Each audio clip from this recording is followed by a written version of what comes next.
Hello students, आपका स्वागत है आपके अपने चैनल पाठशाला बाय करियर क्राफ्टर्स पे। तो आज हम लोग मैथ का सबसे फर्स्ट पार्ट देख रहे हैं, यूक्लिड विभाजन एल्गोरिथम, है ना। हमारा जो आज का टॉपिक है वो यूक्लिड डिवीजन लेमा। इसका अर्थ होता है यूक्लिड विभाजन एल्गोरिथम से हम लोग आज सीखेंगे किस तरीके से एचसीएफ फाइंड किया जाता है ना। How to find HCF, Euclid विभाजन एल्गोरिथम का प्रयोग द्वारा मसा ज्ञात करना। हम लोग इस वीडियो में सीखेंगे किस तरीके से यूक्लिड विभाजन एल्गोरिथम के द्वारा एचसीएफ ज्ञात किया जाता है। इससे पहले हम लोग कुछ टॉपिक है उसको समझते हैं। यहां पर आपको दिख रहा होगा, सबसे पहला है एल्गोरिथम होता क्या है। ठीक है, एल्गोरिथम होता क्या है। तो लिखा यह सुपरिभाषित चरणों की एक श्रृंखला होती है। क्या होता है? वो एक श्रृंखला होता है जो एक विशेष प्रकार की समस्या को हल करने की विधि या प्रक्रिया प्रदान करती है। कह रहा है एल्गोरिथम जो है ना, ये एक प्रकार का समस्या को हल करने का एक विधि प्रदान करता है जिसके द्वारा हम किसी भी प्रश्न को हल करते हैं। सेकंड है यूक्लिड विभाजन प्रमेय। कह रहा है इसमें आमतौर पर एक एल्गोरिथम या फिर एल्गोरिथम को ही बोलते हैं कलन विधि है जो ग्रीक गणितज्ञ यूक्लिड द्वारा दिया गया है। कह रहा यूक्लिड विभाजन जो प्रमेय है वो कहता है जो ग्रीक के महान गणितज्ञ यूक्लिड के द्वारा दिया गया है। यह प्रमेय का वास्तविक संख्याओं के विभाजन पर आधारित है। और इसमें से एक नंबर का क्वेश्चन आपसे ये पूछता है कि यूक्लिड विभाजन एल्गोरिथम का प्रयोग करके किसका मान ज्ञात किया जाता है। तो किसका? तो एचसीएफ का। किसका? एचसीएफ का हम लोग मान ज्ञात करते हैं। चलिए नेक्स्ट है, जिसमें देखिए लिखा ए और बी दो धनात्मक पूर्णांक है। क्या लिखा? ए और बी दो धनात्मक पूर्णांक दिए रहने पर एसी और ऋणात्मक पूर्णांक Q और R विद्यमान है कि A बराबर बी क्यू प्लस आर होता है। क्या होता है? A बराबर बी क्यू प्लस आर होता है। जैसे हम इसको हम समझ सकते हैं ऐसे, ये हो गया हमारा A, ये हो गया B और ये हो गया Q और ये हो गया R। ठीक है, जहां पे इसको हम लोग ऐसे भी लिख सकते हैं,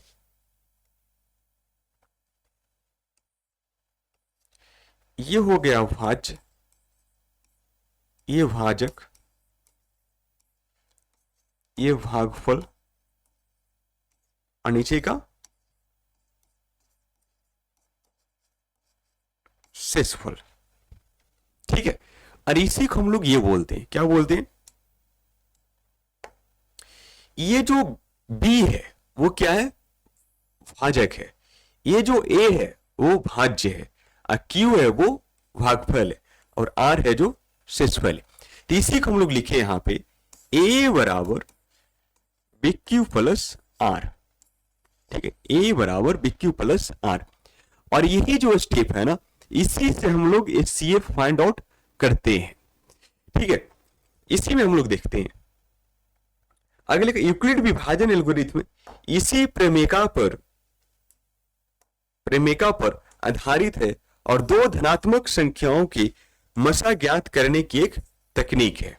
अब इसमें ध्यान देखिए, ये जो यहां पे है A बराबर बी क्यू प्लस आर। अब ये R देख रहे हैं ना, ये R, ये कह रहा है 0 से बड़ा या फिर बराबर हो सकता है और B से क्या हो सकता है? छोटा होगा, है ना।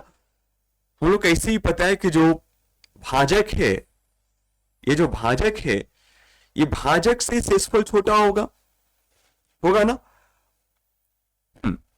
ये भाजक से क्या होगा? शेषफल है जो हमेशा छोटा होगा। ठीक है, अब यहां पर देखिए, ये जो शेषफल होता है, हम इस स्टेप को भाग तब तक देते हैं जब तक कि R बराबर 0 ना आ जाए। ठीक है, हम लोग इस स्टेप को तब तक दोहराते हैं जब तक कि R बराबर 0 ना आ जाए। अगर R बराबर 0 आ गया ये जो हमारा फिर जो लास्ट में बचता है ये बी, अगर आर बराबर 0 आ गया और जो बी के स्थान पर आएगा वही हमारा एचसीएफ होता है। ठीक, वही हमारा क्या होता है, एचसीएफ होता है। हमें आशा है कि यहां तक आपको समझ में आया होगा। जहां बी क्या है भाजक, ए क्या है भाज्य, क्यू क्या है तो भागफल, और आर क्या है शेषफल। और इसको कैसे लिखते हैं, इस फॉर्म में लिखते हैं ना, ए बराबर बी क्यू प्लस आर। कोई दिक्कत नहीं। और हम लोग तब तक ये इस स्टेप को लिखेंगे जब तक कि आर बराबर 0 ना आ जाए, है ना। और जब आर बराबर 0 आ गया, जो बी का मान होगा वही हमारा एचसीएफ मसा कहलाता है। कंप्लीट है। इसके बाद हम लोग एक प्रश्न को देखते हैं, है ना। चलिए, जो हमारा आज का जो प्रश्न है वो लिखा है, यूक्लिड विभाजन एल्गोरिथ्म का प्रयोग कर 867 और 255 का मसा ज्ञात करें।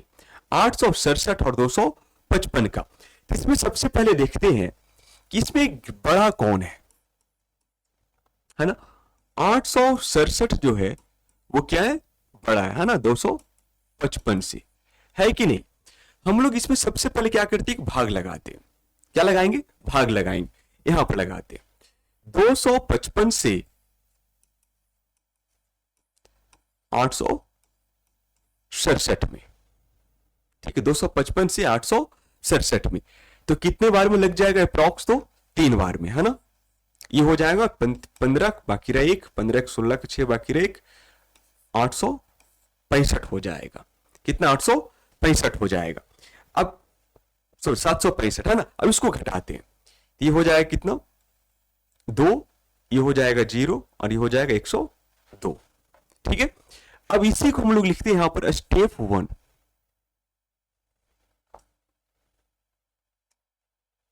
क्या लिखते हैं, step 1।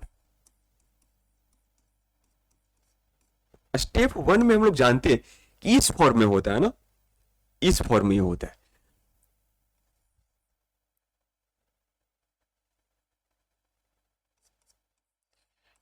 B Q plus R. अब यहां से देखिए ए का मान, ए का मान कितना था 867, बी का मान कितना आया 255, गुना क्यू का मान कितना 3, प्लस आर का मान कितना 102। तो यहां से हम लोग देख रहे हैं कि आर की जगह पर 0 आया है, अभी भी 0 नहीं है, तो यहां पर लिखेंगे आर नॉट इक्वल टू 0। ठीक है। फिर अगला स्टेप चलते हैं, अभी और भाग लगेगा, तो यहां पर स्टेप 2। ठीक है। अब स्टेप 2 में क्या करते हैं, हमें और फिर से भाग लगाते हैं। कितना में 102 में, 102 से 255 में, 102 से किस में 255 में। अब फिर से भाग लगाएंगे तो कितने बार में, लगभग लग जाएगा 2 बार में। तो 2 दूना का 4, 0 और 2, ये कटेगा कितना 1 और ये हो जाएगा 5 और ये कैंसिल हो जाएगा। तो स्टेप 2 में लिखते, अब देखिए ए का मान कितना है 255, बराबर बी का मान कितना है 102, क्यू का मान कितना 2, प्लस आर का मान कितना 51। यहां पर देखिए भी आर का मान अभी भी 0 नहीं आया है, इसका मतलब आर नॉट इक्वल टू 0। ठीक है। फिर उसी प्रकार चलते हैं स्टेप 3। स्टेप 3। अब स्टेप 3 पे आते हैं तो फिर से भाग लगाएंगे हम 51 से 102 में, तो कितने बार में, ये 2 बार में कैंसिल आउट हो जाएगा। यहां पर देखिए शेषफल कितना आ गया 0, शेषफल कितना आ गया 0। जब शेषफल 0 आ गया तो लिखते हैं ए का मान, ए का मान कितना था 102, बी का मान कितना 51 इंटू क्यू का मान कितना 2, प्लस आर शेषफल कितना 0। अब यहां पर देख रहे हैं कि आर बराबर क्या आ गया 0। जब ये आर बराबर 0 आ गया, ये जो हमारा क्यू का मान, सॉरी बी का जो मान है, किसका मान बी का, यही हमारा एचसीएफ होता है, मसा होता है। तो हम ऐसे लिख सकते हैं, इसीलिए या फिर अतः एचसीएफ बराबर कितना 51 हो गया। है ना, एचसीएफ बराबर कितना 51 हो गए। इसी स्टेप को हम लोग लिखते हैं। हमें आशा है कि ये आपको समझ में आया होगा। ठीक है, इसमें ज्यादा तो कुछ था नहीं, है ना। एचसीएफ कितना आया, 51 आया, है ना। अब यहां पर हम लोग यही किए कि प्रत्येक को डिवाइड किए, अब प्रत्येक को लिखते चले गए। अगर देखा जाए तो यही फॉर्मूला था, भाज्य बराबर भाजक गुना भागफल प्लस शेषफल। अब इसमें यह था कि जैसे r बराबर 0 होता है, जो भाज्य, ठीक है, जो भाज्य बराबर भाजक गुना भागफल प्लस शेषफल आज लिखते हैं, इसके जस्ट बाद जैसे r बराबर 0 आया, जो हमारा जो भाजक का जो मान होगा वही हमारा एचसीएफ होता है। और इस फॉर्म में देखें तो जो b का मान होता है, कब, जो r बराबर 0 हो गया और जो b का मान होगा वही हमारा एचसीएफ होगा। ठीक है, हमें आशा है कि यहां पर समझ में आपको आया होगा। चलिए नेक्स्ट देखते हैं, नेक्स्ट प्रश्न को। नेक्स्ट है यूक्लिड विभाजन एल्गोरिथ्म का प्रयोग कर 135 और 255 का एचसीएफ ज्ञात करें। ठीक है, ये भी बहुत इजी प्रश्न है, ये भी हमको आशा है कि आपसे बन जाएगा, है ना। तो इसको फिर से वही प्रोसेस से लिखते हैं। किसमें सबसे पहले बड़ा कौन है, तो 255, सॉरी 225, 135। तो हम सबसे पहले क्या लिखते हैं, स्टेप 1। जब स्टेप 1 लिखते हैं तो हम लोग जानते हैं किस फॉर्म में होता है, ए बराबर बी क्यू प्लस आर के फॉर्म में होता है ना। अब इसको यहां से हम डिवाइड करते हैं, कितना, 135 से 225 में, तो कितने बार में लग जाएगा, जो बताइए कितने बार में, एक बार में लग जाएगा 135, ज्यादा लगेंगे 13 दूना 26, 2 से ज्यादा हो जाता है ना, 135। ये हो जाएगा 0, ये हो जाएगा 12 में से 3 गया 9 और ये कैंसिल आउट। अब देखिए यहां से ए का मान कितना, 225, बी का मान 135 गुना क्यू का मान कितना 1 प्लस आर का मान कितना 90। लिख सकते हैं आर नॉट इक्वल टू 0। अभी भी आर का मान 0 नहीं आया है। फिर लिखते हैं स्टेप सेकंड।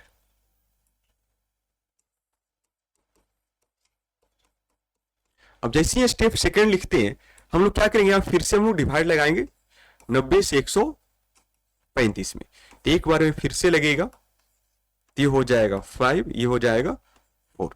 अभी भी आर का मान 0 नहीं आया है, तो यहां फिर से लिखते हैं एक बी, ए का मान कितना 135 बराबर बी का मान कितना 90 गुना क्यू का मान 1 प्लस आर का मान अभी भी कितना 45 है, तो अभी भी आर नॉट इक्वल टू 0 है। तो फिर से स्टेप 3 लिखेंगे हम लोग जब तक इस स्टेप को करेंगे जब तक कि आर बराबर 0 ना आ जाए। चलिए तो फिर से करते हैं यहां पे। अब लिख सकते हैं 45 से 90, तो 45 दूना कितना 90 होता है, ये कितना शेषफल आ गया 0 आ गया, है ना। तो फिर से लिखते हैं यहां पे, हाँ बी ए का मान कितना 90 इक्वल टू बी का मान 45 और क्यू का मान 2 और आर का मान कितना 0। यहां पर देख रहे हैं कि आर बराबर कितना आ गया 0। जब आर बराबर 0 आ गया, जैसे आर बराबर 0 आया तो बी का जो मान होता है वही हमारा क्या होता है एचसीएफ होता है। ठीक है, जैसे आर बराबर कितना आ गया 0, अब आर बराबर 0 आया, जो सबसे लास्ट स्टेप किए जो बी का मान होगा वही हमारा क्या होगा एचसीएफ, तो नीचे लिख देंगे। इसीलिए एचसीएफ बराबर कितना 45, ये हमारा क्या हो गया आंसर हो गया। सोचिए कि 2 नंबर का क्वेश्चन आपके बोर्ड एग्जाम में ये पूछता है ना। ये पूरे ये क्वेश्चन जो है आपका 2 मार्क्स का बोर्ड एग्जाम में पूछा गया है। ठीक है, तो मैं आशा है कि आपको ये समझ में आया होगा। ठीक है, और ये क्वेश्चन छोड़ते हैं आपके लिए, ये क्वेश्चन को आप लोग सोल्व करिए, ठीक है, यूक्लिड विभाजन से, और इसका आंसर है जो कमेंट बॉक्स में आप जरूर डालिएगा।